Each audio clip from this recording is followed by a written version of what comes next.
एअरपोर्टवरून car पिक करून आम्ही आलो म्हैसूरला. तिथे रूम बुक केला, फ्रेश झालो आणि आम्ही आलो म्हैसूर पॅलेसकडे. म्हैसूर पॅलेस अंबाविलास पॅलेस हा कर्नाटकाच्या म्हैसूरमधील वाडियार घराण्याचा भव्य ऐतिहासिक राजवाडा आहे, जो त्यांच्या इंडो सारासनिक वास्तुशैलीसाठी प्रसिद्ध आहे. इंडो सैनिक म्हणजे हिंदू, मुघल, राजपूत आणि गॉथिक शैलीचे मिश्रण.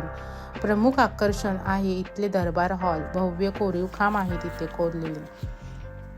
कल्याण मंडप, विवाह सोहळ्याचे कलात्मक दालन. इथले विशेष आकर्षण म्हणजे इथले सुवर्ण सिंहासन. हे वाडियार घराण्याचे सिंहासन आहे. 70 ते 75 किलो जाड सोन्याच्या पॅनेल्सने मढवलेले आहे. ह्या पूर्ण सिंहासनाचे वजन 200 किलो आहे. सध्याचा राजवाडा उभा असलेल्या जागी पूर्ण लाकडी राजवाडा होता. 1996च्या दसरा उत्सवात एका लग्न सोहळ्यादरम्यान लागलेला भीषण आगीत तो पूर्णपणे भस्मसात झाला. या राजवाड्याची नवीन निर्मिती त्यानंतर महाराजा कृष्णराजा वाडियार चतुर्थ आणि त्यांच्या मातोश्री महाराणी केम्पाजम्मानी देवी यांनी ब्रिटिश वास्तुविशारद हेस्त्री इर्विन यांना नवीन राजवाड्याचे काम दिले. 1912 मध्ये हे नवीन बांधकाम पूर्ण झाले.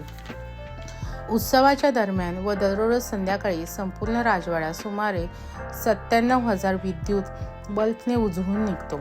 म्हैसूरचे शेवटचे राजा महाराज जयचामराजेंद्र वाडियार हे होते.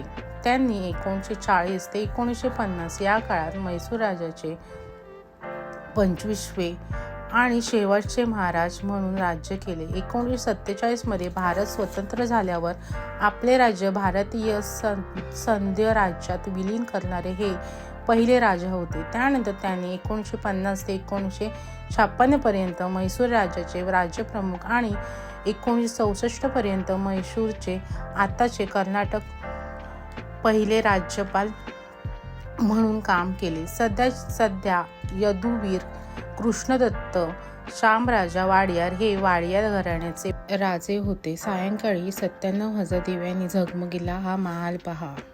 व्हिडिओ आवडल्यास लाईक करा, शेअर करा आणि सबस्क्राईब करा. थँक्यू.